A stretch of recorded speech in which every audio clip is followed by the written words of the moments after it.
All right, fantastic.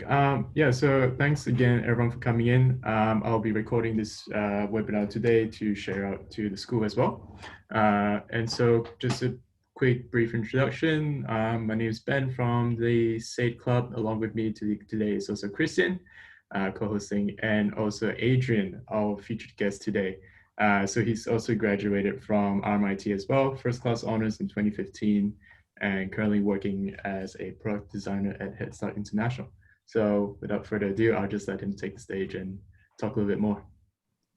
Cool. Hello, everyone. Thanks for taking the time to listen to me, what I have to say about the industry, the toy industry. So yeah, my name's Adrian. I'm a product designer / industrial designer at Headstart, which is a toy company in the southeastern suburbs of Melbourne. I've only been there for actually about 6 months. Before that, I was at another toy company called Colorific, and I was there for almost 5 years.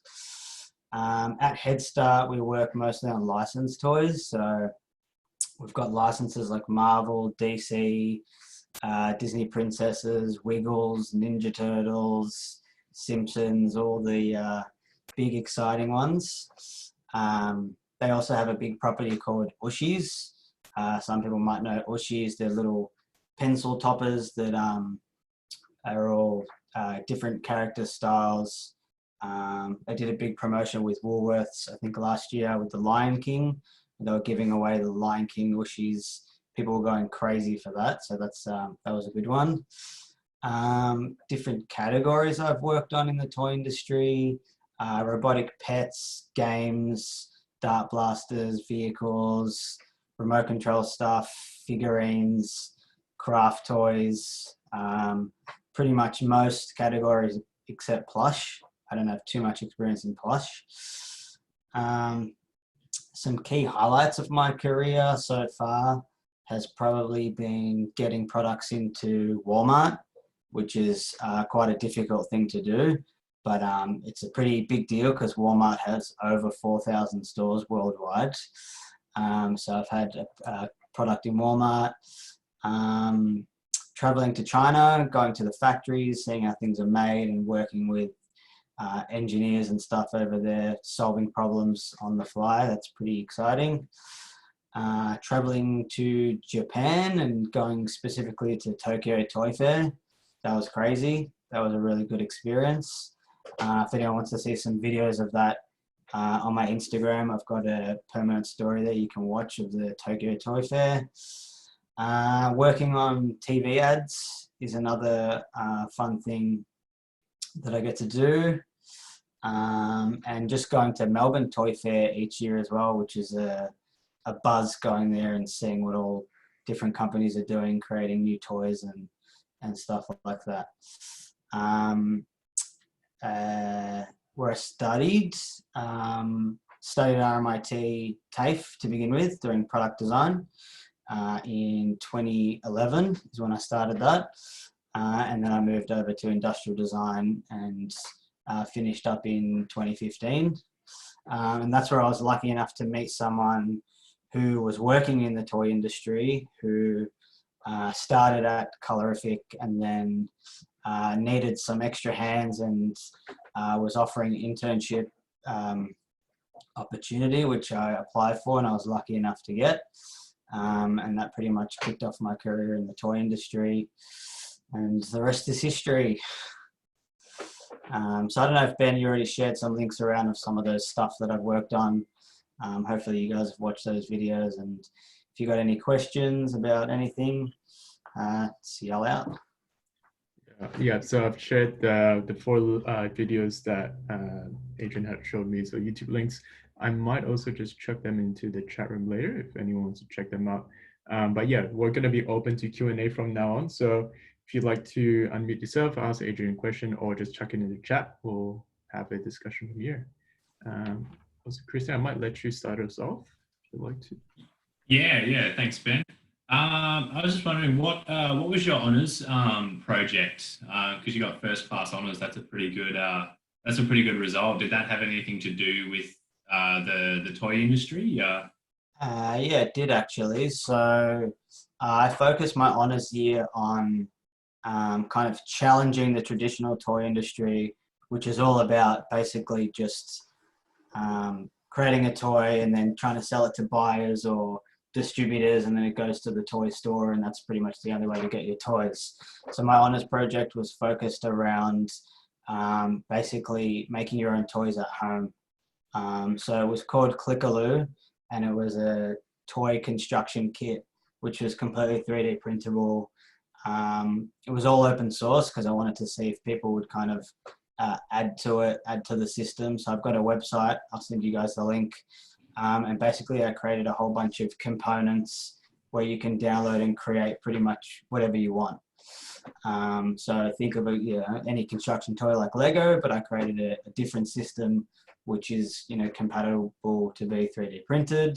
Did a lot of research on the 3D printer behind me, and it did quite well. I mean, people have downloaded parts from over 25 countries, I think, and some websites have run competitions on who can create the best creation and win 3D printers and stuff like that. So yeah, just challenging the status quo a little bit. Yeah, that's really cool. I think one thing I wasn't aware of when I was starting design is that sort of speculative, taking that speculative approach to things and saying like, well, this is how things are, this is how things are done. Let's see if we can do things differently. So it looks like you've done that in a really interesting way, and had some success with that. I was also wondering if there were things you wish you knew now, or things when you were starting your career that you wish you knew, I guess, as a student, and what sort of advice you would have for students, in their undergraduate studies. Yeah, good question. I guess one thing that it's hard to grasp at while you're at uni is what it's going to be like when you do start working, and the only way to really know that is when you start working. But one thing that I was always worried about or panicked a lot about at uni was working on a lot of projects at the same time, and the stress of having to kind of do everything and meet deadlines and things like that. And at uni, it's about you and your deadlines. It's all quite very personal. You take on a lot of pressure. But I found so far, when you jump into a company, you're often working in a team, whether it's big or small, and you're sharing the load, and there's usually specific people to help out. If it's okay if you fall behind because someone else can pick up the slack, or there's people there to take care of things like that you wouldn't have to do yourself at uni, but when you're working, someone else is doing that. For example, when you're doing a uni project, you might do all the packaging, and then you gotta put a website together and think of all the instructions and all that stuff. But when you work in a team, everyone's kind of got their specific roles to do that. So don't panic too much about having too much on at the same time. Sure, I've definitely felt that. Like, you've got to put the folio together, so you've got to be the graphic designer, you've got to be the CAD designer, you've got to be like doing the sort of the research and the behind the scenes. So, yeah, cool. So things, I guess, you get a little bit more specific in the role that you have. Yeah, it's still good to have all those skills and be able to do all that Sure. stuff, because the more skills you have, the more employable you're going to be, and you can join a smaller team if you can do more things. But I just wouldn't stress about it too much. Yeah, where do you find yourself normally fitting into that? Your role in the team.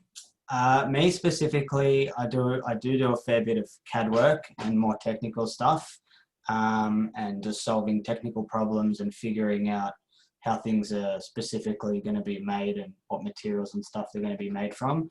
Every industry is going to vary, but in the toy industry, a product designer's role generally is to know how the things are made and different manufacturing processes for those things, and putting specs together for factories or prototyping companies to understand what you're creating.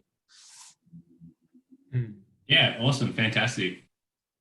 I'm also curious as well. I think this was something that I found a lot of students just asking, generally speaking, like a bit sidetracked from what the conversation we've had so far. But how did you go about sort of shifting from past your graduation at RMIT into working into the career that you're in? Like, what are the sort of journey and steps that you took straight after graduation to land you into the position that you're in now? Yeah, well, I mean, I didn't even have a gap. I actually started working before even the graduation ceremony, which was both good and bad. Good because I had actually been offered my job while doing my internship, but I hadn't finished my final year of uni yet. So I was actually lucky enough that they were holding on to that job for me for a whole year before graduating. Mm. But it meant pretty much after I did my final presentation at uni to finish the course, a week later I started working full time. And so I didn't get to have that relief of finishing uni, but it was good to have a job. In terms of the transition, yeah, I mean, what do you want to know specifically? I think maybe you sort of brought it up early that you sort of got into that transition where you're already interning or got a position halfway through your studies. Like, how did you even get to that point? Is there some advice or sort of strategies that you took, like getting more involved into maybe doing some internship program or something with the industry of toy design? Yeah, sure. So for me, as soon as I knew I wanted to get into the toy industry, I basically just made that my main focus at uni. And all the projects, I had the opportunity to kind of choose my own, whatever classes where I had the opportunity to choose the main focus of that class, I would always focus it on kids or play or toys. And what that kind of meant was whenever there was an opportunity around to get experience, people would know in the toy industry, people would know, Adrian, have you heard of this opportunity, or have you seen that this company's looking for an intern or something like that? And I kind of became known as like the toy guy at uni, the student that wants to get into that industry. And having that, it's almost like once you express that yourself, it kind of gets amplified amongst other people. When opportunities pop up, they kind of come back to you. Mm. And then that's what happened basically. There was a teacher who was doing some CAD lecturing, and he told everyone that he was from the toy industry, and then some other students let me know, and then I spoke to him, and it kind of just went from there. So if I was to give any kind of advice, it would be try and figure out what you want to do as soon as possible, which is not easy for everyone, but if you can, it does help a lot in terms of making that transition, because by the time I graduated, I had already understood a fair bit about the industry. So it made the transition a bit easier. Mm. And how did you go about discovering what you're passionate about? That's a tough one. I mean, I guess I've always kind of just been a big kid myself.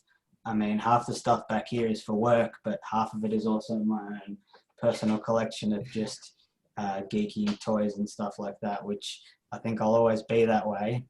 But I think it's just recognizing where your interests are. And, you know, people always say if you're working in what you're interested in, it doesn't really feel like work.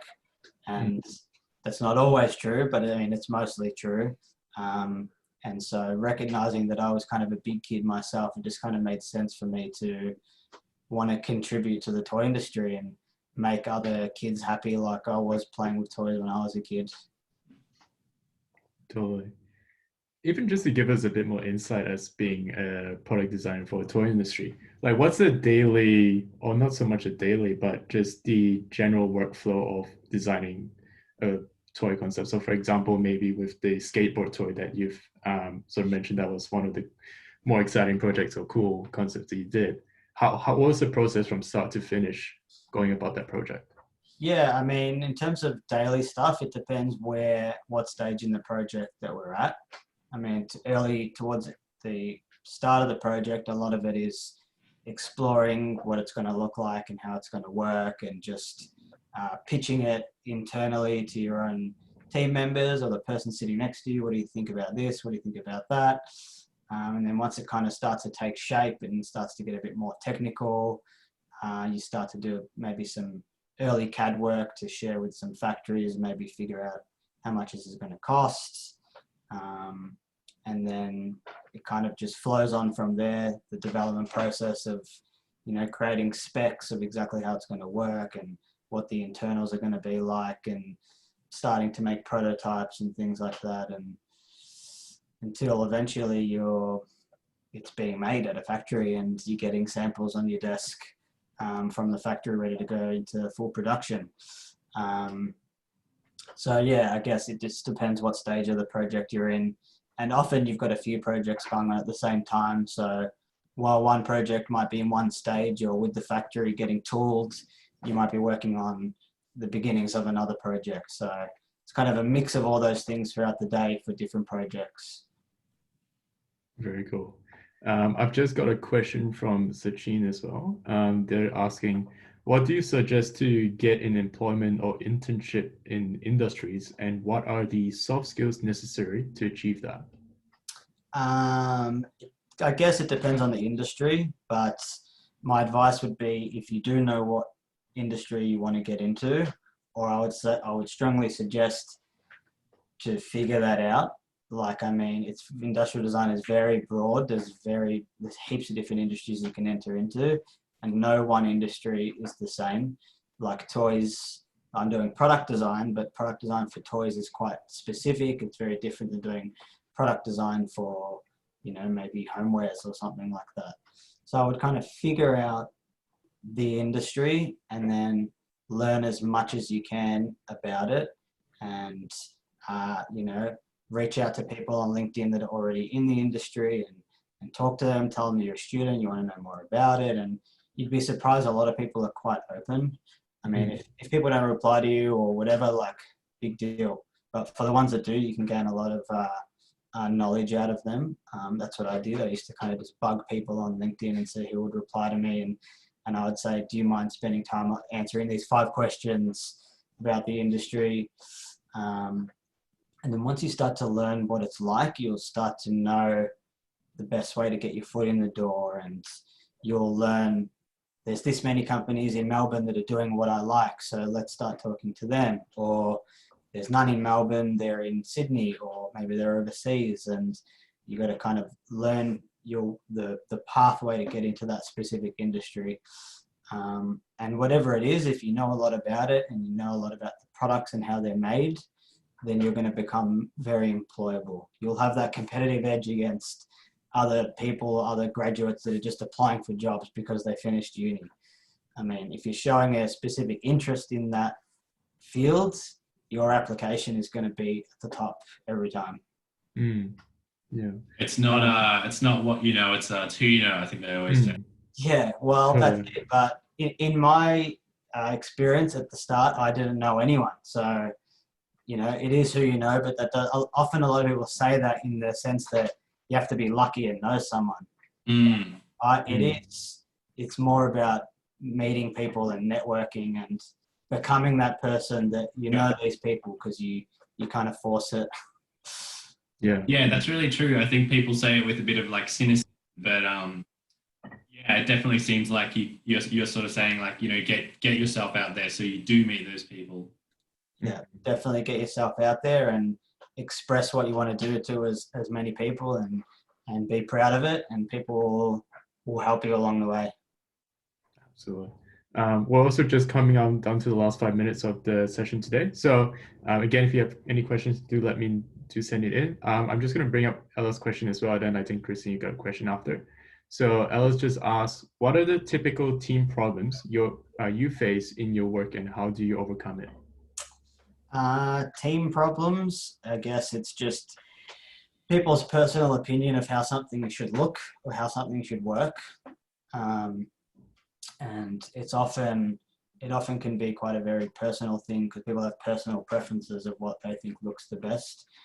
And in that situation, what I try and do is kind of take myself outside of the project, as if I'm looking into it as a stranger and try to think what's best for the product, not necessarily what's best for what I personally think it should be. And if you can prove to others why it should be that way that it is, then it can become quite an easy decision once people realize that it's what your argument is sensible. And if you can't find a sensible argument as to what you're trying to do or make, then maybe you're the one that's wrong and they're the one that's right. So just if there's issues like that and clashes of what's right, try and take yourself out of it and figure out why something should be the way that it is from more of a objective standpoint rather than subjective, and you'll eventually find the answer.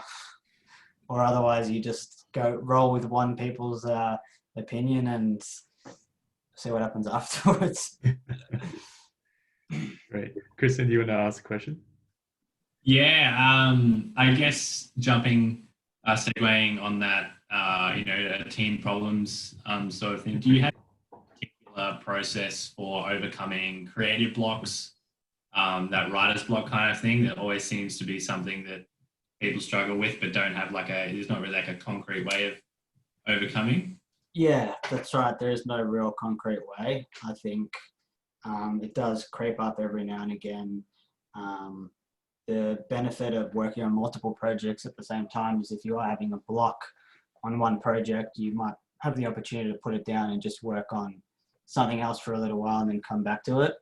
I find trying to force something that isn't working is generally not the best way to do it. I try and get as many other people involved as possible. The first thing I'll do is try and get someone else's opinion.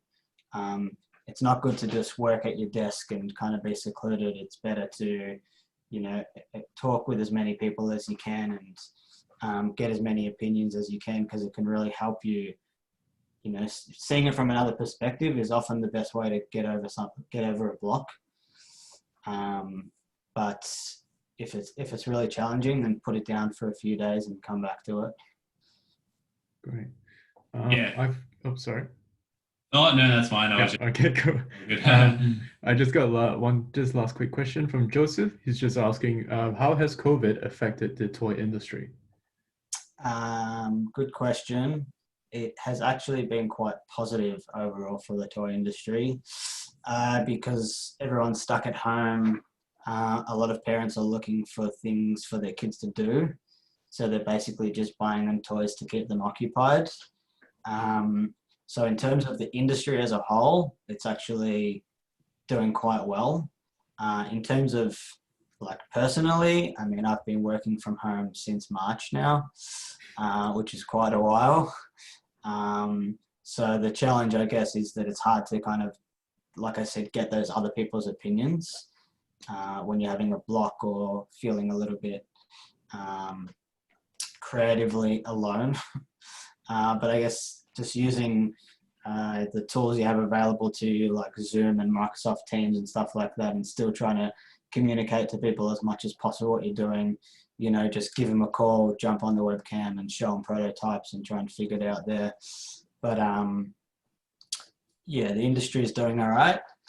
And I think it's probably going to be good, because it means that, in the toy industry, sometimes it's actually hard to find people to hire, and they're often in other countries, and it's hard to bring them over and work in your company and things like that. So this might mean that a lot more people can work remotely in other countries and still contribute to your team. So I'm excited for that. Fantastic. I think that also just brings, we are just finished up, but Sachin has a quick question, if that's all right. I've got within 1 minute. Extra time. Great. So Sachin just asked, have you ever felt pressurized initial period and thought of shifting on to another industry? How did you manage working for so many years? Good question. I think it's easy to, it depends on the specific person. Some people are pretty cool with working in a career for the same career for their whole life and being cool with that. There has been times where I felt challenged and thought maybe I want to try a different career or something like that. but often those emotions get to you and they're pretty short term because you might be working on a really challenging project, or you might be having a hard time on something specific, and you kind of blame the whole industry when it might not be that. It might just be the people that you're working with directly, or just that particular project doesn't excite you that much. But I think it's important just to look at the big picture. If you really do like the industry that you're working in, then there's just no real reason why you'd want to move on. And if you can't get over that feeling of not enjoying it, well, then it's probably not the right industry for you. Thanks so much for those insights, Adrian. So that's actually just taken us up to the end of this session today. So thanks everyone for rocking up today, and we'll be sharing this to everyone at school. And yeah, so I think lastly, was there anything you'd like to also just share from your end, Adrian, maybe an Instagram page or website that we could also follow up on your works if anyone is interested? Yeah, no worries. And anyone can just follow me on LinkedIn. And if you've got any questions about the industry or product development in general, or you're trying to get something made and you want some advice, even uni advice, just feel free to send me a message. And if I can get back to you, I will. I had some prototypes here, which I didn't really get to show, but I mean, so for anyone who's watched the skateboard videos and stuff, I've got some like off-tool samples. It's not as good looking at it on Zoom as it is in real life, but some 3D prints of these skateboards as well. I've got a grey model somewhere. This is an example of, for anyone who's seen it, basically hasn't seen it. You get the skateboard and the controller, and instead of being a normal controller with buttons, you actually tilt the deck and the skateboard will actually mimic your actions. And one of the early prototypes we were using to kind of explain to buyers and stuff was this, and I basically just glued a piece of foam and glue underneath just so I could demonstrate what it will look like. Just an example of that whole quick and dirty thing, just to communicate an idea. But yeah, that's it really. But if anyone wants to know anything specific, send me a message. Absolutely. Fantastic. Thanks again. And yeah, so we'll also share out those links again if anyone missed that out. But that'll be it from us. Adrian, before we finish, is there any last words of wisdom that you might want to share with the industrial design cohort? Just generally, anything you've learned. It's obviously a challenging year, so well done for keeping at it. I'm sure we'll get through it. And pretty much what I said before, figure out what it is you want to do as soon as possible and focus all your time and energy becoming an expert on that. And then when it comes time to get a job, you'll be the expert. You'll be the best candidate. Really great. All right. Thanks again. And we'll finish from here. Thanks again, everyone, for rocking up. Yeah, thanks for your time, Adrian. That was really informative.